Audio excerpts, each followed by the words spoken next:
they need to be ready for whatever risks they might face. It's been equated to 7 football stadiums. It's almost multiple prisons within the prison. You can see off to the distance, there's 3 different rings as they describe. The far end, you have one that's 9 meters high of concrete, and then above that, 3 meters of electrified fencing. At 15,000 volts. 15,000 volts.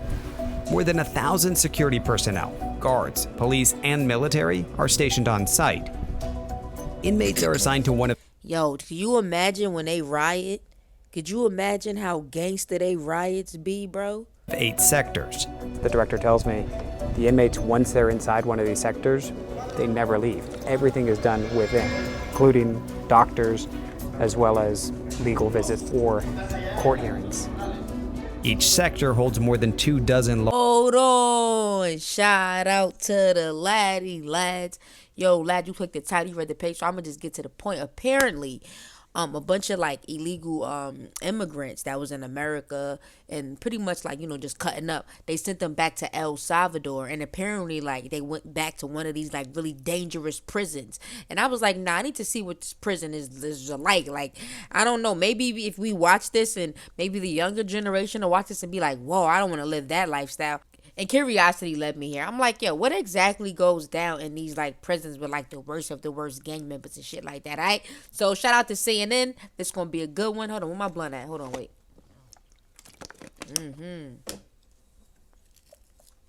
Got the blunt, you know what I mean? Let's get it. All right, we're gonna go in here. Even as I'm stepping through these doors, En la misma celda. I don't fully grasp what we're about to walk into. Suddenly, you're hit with the intense gaze of dozens locking onto you. These men described as the worst of the worst, tattooed with reminders of El Salvador's dark past. It's tense and uncomfortable, but here, officials say comfort isn't meant to exist. There's no mattresses, there's no sheets. You've got a toilet over here for them to go to the bathroom. You've got this basin here that they use to bathe themselves.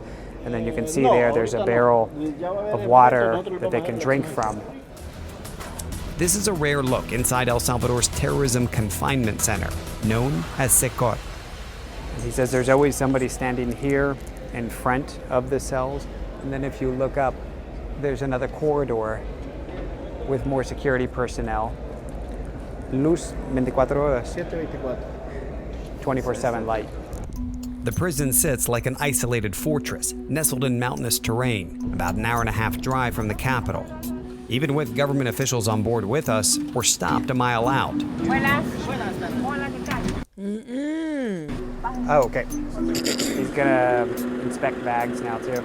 Nah, they like, yeah, I don't care who you came here with, nigga. We don't know you, nigga. We gotta search your bags too, news reporter. I'm screaming. Okay, we're clear to get back in. Only to hit another checkpoint. Approaching the main gate, our cell signals vanish. They want to do a full search on us before we enter. SECOT's director, Belarmino Garcia, greets us Bienvenido. and takes us through a rigorous security check.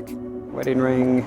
So this is like airport security on steroids. Anything that we're carrying with us. Móvil aquí, teléfono. Okay, anything we're carrying with us has to go there. And then there's a body scan that continues on the other side. Okay. Yo. Shoes off. Yo, why you think the security, like, why they got masks on? Oh, because they probably be trying to cut their face and all that. I mean, but you could cut through that, right? Like, I mean, I don't know, for real. Drop a comment, let me know. Off. This one back on. Gracias. Once cleared, we tour the vast campus, starting with the armory. He says they have to constantly remind themselves that they're dealing with essentially the worst of the worst, and for that reason, they need to be ready for whatever risks they might face. It's been equated to 7 football stadiums. It's almost multiple prisons within the prison. You can see off to the distance, there's 3 different rings as they describe. The far end, you have one that's 9 meters high of concrete, and then above that, 3 meters of electrified fencing. At 15,000 volts. 15,000 volts. More than 1,000 security personnel, guards, police, and military are stationed on site. Inmates are assigned to one of... Yo, can you imagine when they riot? Could you imagine how gangster they riots be, bro? 8 sectors. The director tells me The inmates, once they're inside one of these sectors, they never leave. Everything is done within, including doctors, as well as legal visits or court hearings. Each sector holds more than 24 large cells. Roughly 80 inmates per cell, but it can fluctuate. Most bear the markings of the gangs that held this nation hostage for decades, committing brutal acts of violence. You gotta kill people, you gotta rob, you gotta do what you gotta do to survive. You have to do those things. Yeah, you gotta do that. And if He like, yeah, bro, like, ain't no choice, bro. Like, you don't do it, bro, you gonna die, bro. you didn't do those things, you wouldn't. You wanna be a gangbanger. We meet 41-year-old Marvin Vasquez, shackled and heavily guarded. What gang were you part of? MS-13. And do you have any gang affiliations? Yeah, I'm tattooed up. Es un miembro de la MS. What is this? Crazy criminals. Say crazy criminals.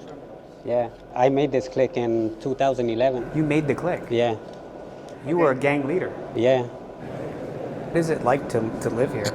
It's probably not a hotel 5-star, but they give you the 3 times the food. They give you some programs. You go to do exercise. Ejercicio nosotros lo podemos repetir siempre. Some church religion programs too. Yo, they look crazy as hell, bro. But that's limited to just 30 minutes a day. The other 23 and a half hours, they're kept inside and locked up. For inmates who get violent with other prisoners or guards, We're going to close the door. I just want to get a sense of. Wow. solitary confinement awaits. The only light you get is through this hole. And they can be in here for 15 days, potentially. All right, I'm ready to get out. Critics point specifically to the prison's strict control. Yo, them little rooms that they be putting them in, bro. I don't know how they survive that shit. That shit would drive me crazy. Like, I don't know. I don't know how they like being away from women and all that shit. I mean, I know they don't like it, but just the thought of it, like, I don't know how they survive that. I mean, even though I guess if you're gay and you go to jail, like for me, like I would be surrounded by women, but it won't be women of my choice, you know. So ew. And isolation of inmates, calling it a violation of human rights. The director brought up that a lot of folks will raise concerns from a human rights perspective and an abuse of human rights, that he's calm hearing that because he sees it day to day, the process they go through to maintain, as he sees it, proper punishment. While you're cut off from society here, whispers of life on the outside make their way in. I've heard about it, that it's a new El Salvador, it looks different. That new El Salvador has emerged under President Nayib Bukele, who took office in 2019 and declared He like, yeah, ever since we've been locked up, I heard, you know, shit is like, it's flourishing, you feel me? a controversial state of emergency more than 2 years ago. It sparked an aggressive crackdown on crime. We see that firsthand as some 2,500 police and soldiers deploy into one neighborhood. Is going to go on through the night for however long it takes for them to root out Colonia 10 de octubre. any suspected criminal elements.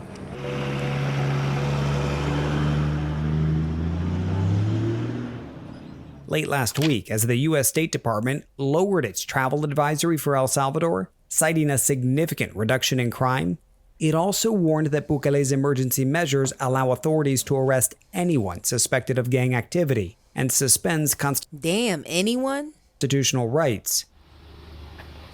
Hola. Juan Carlos, yo soy David.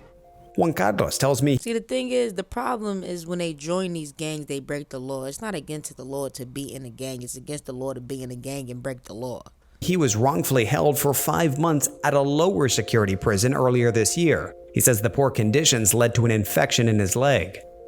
He said he was lumped in and assumed to be part of a gang, and he said in part because of how he looked. He had long hair, he said he had a long beard, and he says he has tattoos, but he points out that for him these are just artistic expressions. They have nothing to do with being part of a gang. The Bukele administration has acknowledged Damn, not they locked him up for what he looked like. that innocent people have been swept up in the crackdown and they say more than 7,000 have already been released. They see it as collateral damage, and Juan Carlos, while frustrated with the tactics, believes under Bukele his country is safer. Is this headquarters for you guys? Yes. Okay. Yes. Bukele's security minister targets gangs with an academic-like approach. I heard you have a book. Is it true? Yeah. He said, "Y'all wrote a book on this shit." And this is a book that has the markings of gang members. All the marks. The minister compiling his findings from his nearly 30 years in law enforcement to help interpret gang symbols. Wow, these 3 dots that says signify 3 things to the gang members, that they have 3 destinations essentially: jail, hospital, or cemetery. From his office, he monitors crime reports in real time and keeps tabs on his officers in the field. You can say, if there's a particular officer that's in an area that's in question, why were you there so long? What were you doing? Of course. And you can hold them accountable.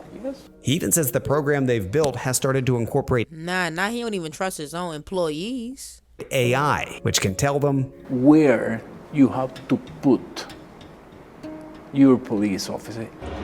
and yet most we meet seem unfazed by the added show of force. I asked him, I said, how do you feel with all these soldiers? I mean, there's a couple of dozen just even right outside his door. And he said, no, I feel safe. I sat next to Jorge Moran on my flight in. His family fled El Salvador's civil war when he was 3. Just coming to the airport, you feel the sense of like safety, because Damn, yo, we gotta do some videos to the history. It must have been going down in El Salvador. Feel it in the U.S.? no, You don't? No. And you live in Indiana? yes sir. Jorge fully supports President Bukele, as do most arriving passengers, it seems. And folks are actually stopping to get their pictures taken between President Bukele and First Lady. Under Bukele's state of emergency, law enforcement have arrested more than 81,000 people. El Salvador now has one of the world's highest incarceration rates. Most end up in facilities like these, where they can work to reduce their sentences. The most hardened criminals, though, brought to Secot, where inside, a life sentence awaits. We did bad things, we pay it the rough way, doing time. And yet for many on the outside, Nah, that's a lot of time. the prison, now a symbol of newfound freedom, the new El Salvador, as Nah, we gotta do our history. Drop a comment if you wanna learn about that.